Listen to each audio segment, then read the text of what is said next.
Hello everyone. सर्वप्रथम सगळ्यांना श्री स्वामी समर्थ. मी Archana Stuti's Marathi corner मध्ये आपल्या सगळ्यांचं मनापासून स्वागत करते.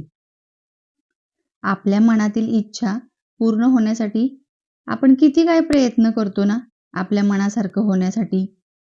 कोण म्हणतं हा नवसाचा देव आहे, त्या नवसाला नवस कर म्हणजे नवसाचा देव आहे, पावतोच, प्रसन्न होतो.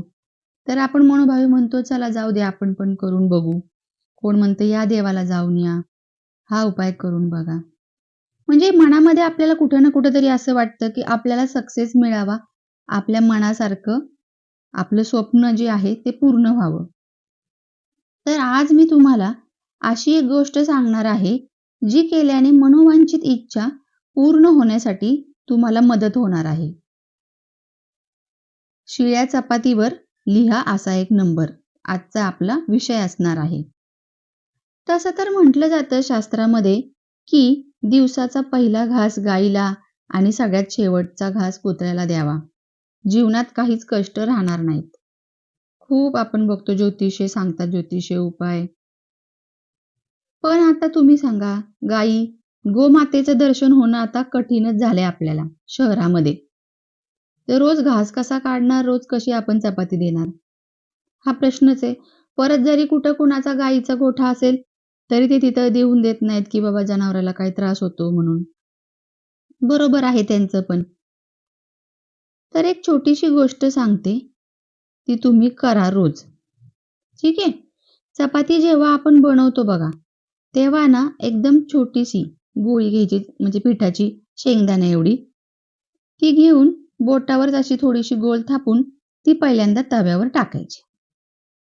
तव्यावर चपाती करताना कधीही तेलाचा शिंतोडा हा पहिला द्यायचाच असतो. विदाऊट तसाच तेल वगैरे न टाकलेलं तुम्ही कधीच चपाती भाजायची नाही.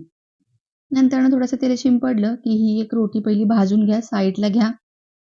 पाया पडा मनोमन आणि म्हणा मी आजपासून हा घास अन्नपूर्णा मातेला अर्पण करत आहे आणि गॅस शेजारी ठेवा. मनोमन पाया पडा आणि बाकीचा तुमचा स्वयंपाक पूर्ण आवरून घ्या. बाल्कनीत किंवा कट्ट्यावर, कुंड्यांमध्ये ही छोटीशी आपली रोटी केलेली ठेवून द्या. पक्षी येतातच बघा बाल्कनीत. प्रत्येकाच्या बाल्कनीत वगैरे किंवा टेरेसवर येतातच. कुंड्या आपण ठेवलेल्या असतात तिथं ठेवून द्या. कोणत्या ना कोणत्या तरी जीवाला अन्न आपण दान करू शकलो सकाळी सकाळी म्हणून मन प्रसन्न राहते दिवसभर.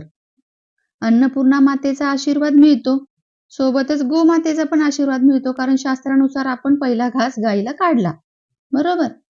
आणि एखाद्या पक्षाने खाल्ले तर त्याचा पण आपल्याला आशीर्वाद मिळून जातो तिथे.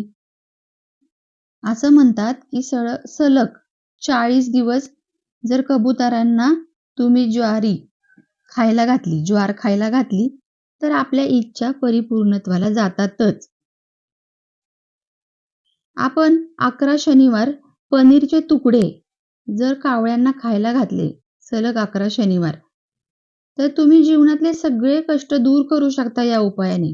एवढा चमत्कारिकरित्या हा उपाय आहे. कारण शनिवार हा शनिदेवांचाच वार आहे आणि अर्थातच सगळ्यांना माहीत आहे शनिदेवांचं जेव्हा हे असतं तेव्हा जीवनामध्ये किती त्रास असतात. आता आपण वळूया आपल्या मेन उपायाकडे. हे तर उपाय आहेत छोटे छोटे जे मी तुम्हाला सांगितले, तुम्ही करू शकताय. पण तत्पूर्वी तुम्ही अजूनही स्तुतीज मराठी कॉर्नरला सबस्क्राईब जर केलं नसेल तर पटकन सबस्क्राईब करा बरं आता. आणि मला एक छानशी कमेंट करा किंवा तुम्हाला कोणत्या प्रकारचे व्हिडिओ वगैरे अजून किंवा कोणते उपाय पाहिजेत माझ्याकडून की त्या प्रकारे मला तुम्हाला देता येतील, मला सांगता येतील प्रत्येक ग्रहानुसार किंवा काय. तर आता काय करायचं, आपण एक चपाती सकाळीच एक्स्ट्रा बनवायची, संध्याकाळी ती घ्यायची कडू तेलाने म्हणजेच मोहरीच्या तेलाने, सरसोचं तेल म्हणतो बघा, तर त्याने 7 हा आकडा लिहायचा. बरोबर बोटात ती घ्यायचं थोडंसं तेल वाटीत एका साईडला जेवढं लागते तेवढं, कारण ते परत वापरायचं नाही, तेल ओतून द्यायचं. ठीक आहे. 7 आकडा काढायचा, जास्त पण नाही लावायचं आणि जास्त कमी पण नाही, मीडियम. आणि काळ्या कुत्र्याला ही चपाती आपल्याला खायला द्यायची आहे शनिवारी. ठीक आहे. शनिवारी हा उपाय करायचा आहे. सलग 7 शनिवारी करायचा. चुकून कधीतरी राहिले तर रविवारी करा. चुकूनच विसरून गेलो, कुठं बाहेर गेलो होतो तर रविवारी करा. 7 शनिवार पूर्ण करा मनोभावे. मग बघा तुमची इच्छा कशी पूर्ण होतेच होते ती. जेव्हा आपण चपातीला तेलाचा 7 अंक लिहिणार ना, तेव्हा मनोमन माझी ही इच्छा पूर्ण झाली असे म्हणत राहायचं.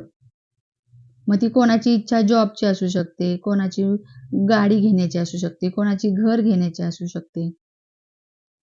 तर मनोभावे म्हणायचं, तसं मनोमन म्हणत राहायचं. पॉझिटिव्ह म्हणजे पॉझिटिव्ह वाक्य पाहिजे की माझी ही इच्छा पूर्ण झाली. व चपाती कुत्र्याला द्यायला जाताना ही इच्छा पूर्ण होताना मला दिसतीये.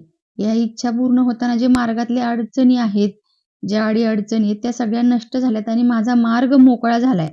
माझी इच्छा पूर्ण झाली असे मनोमन म्हणत म्हणत जायचं आणि द्यायचं. ठीक आहे. काळं कुत्रं नाही दिसलं तर जे असेल तिथं तर त्यांना ते तुम्ही देऊन या. हा उपाय खरंच खूपच म्हणजे प्राचीन आहे, ठेवणीतला जुना उपाय आहे. तर तुम्ही नक्कीच याचा परिणाम बघा. आता अजून एक परिणामकारक जुना उपाय सांगतेय मी चपातीचा. एक चपाती घ्या, तिचे बरोबर 4 तुकडे करा. जशी आपण चपाती जेवताना वाढतो बघा ताटात, त्या प्रकारे 4 तुकडे करा. आपल्याला 4 त्रिकोण पाहिजेत. पहिला त्रिकोण हातात घ्या, डोक्यावरून 7 वेळा फिरवा अँटी क्लॉकवाईज. ऐका, फक्त पहिला त्रिकोण आपल्याला डोक्यावरून 7 वेळा अँटी क्लॉकवाईज फिरवायचा आहे, उलट्या दिशेने घड्याळाच्या. त्याला एक बोट तेलाची लावायची. तेल कोणतंही लावा, आपलं आहे ते वापरतोय आपण ते स्वयंपाकाला. एकदम थोडासा पुसट बोट लावायचं तेलाचं. ओके, साईडला ठेवून द्या. काळ्या कुत्र्याला आपल्याला ही खायला घालायची आहे.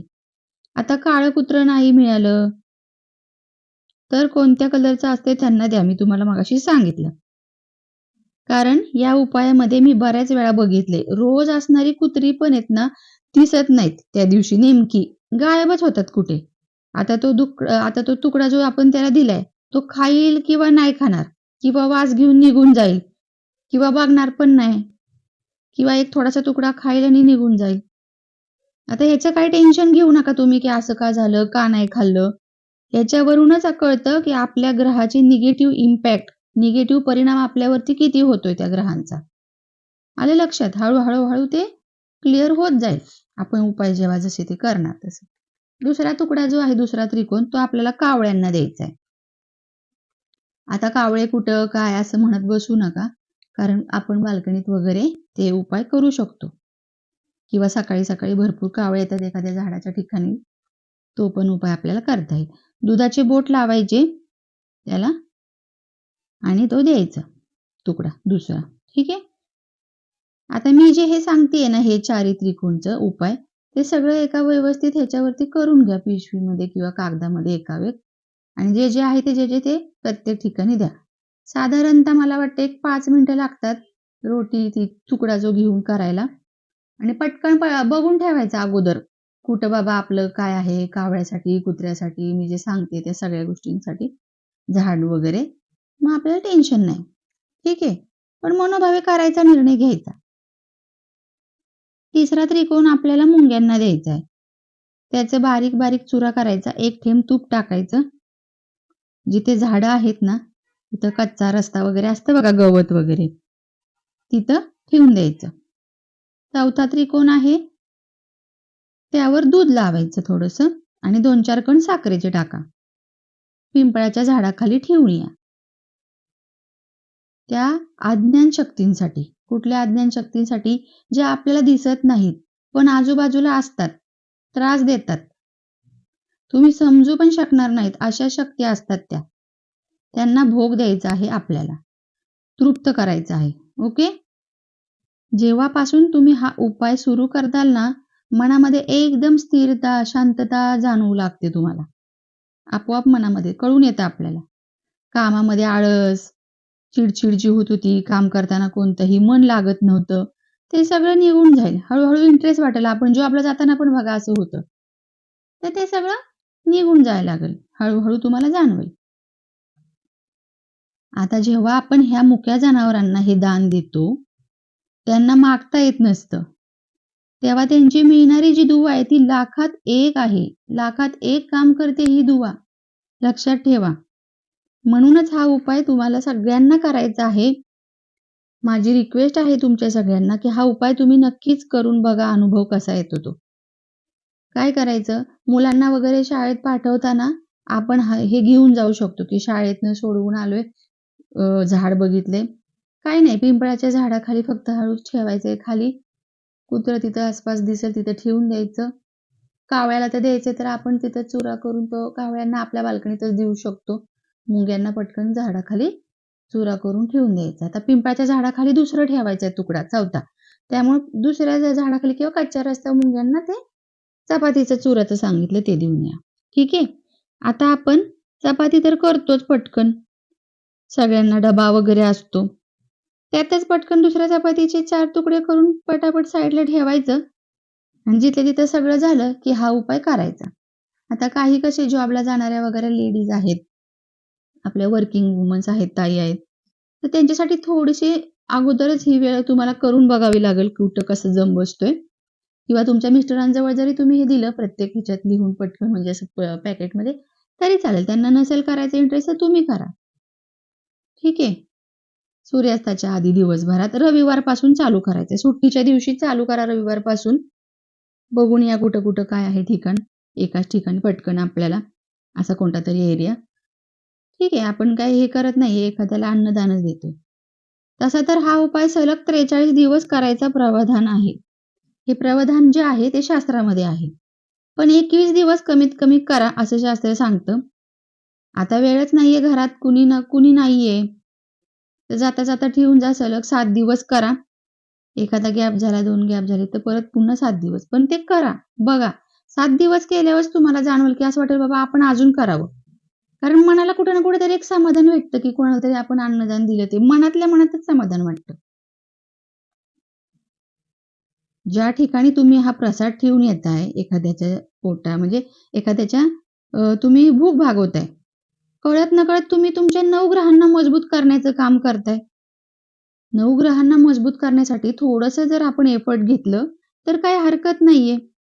9 ग्रहांसाठी मोठे मोठे होम हवन करा, अंगठी घाला, स्टोन घाला, या तर गोष्टी नाही करायला लागत ना आपल्याला. तर हे साधं सोपं तुम्ही करून बघा, जे मी सांगितलं आहे त्याप्रमाणे. तेवढे दिवस करा, 21 दिवस. 21 दिवस करण्याचा प्रयत्न करा. हा उपाय माहितीये मला, तो उपाय माहितीये, पण काय फायदा? कोणताच उपाय आपण करत नाही. बरोबर? म्हणून मी या व्हिडिओमध्ये जेवढे उपाय सांगितले त्यातला एक तरी उपाय चालू करा आणि मग बघा काय कसा तुम्हाला फरक जाणवतो ते. चला तर मग पुन्हा भेटूया पुढच्या व्हिडिओमध्ये.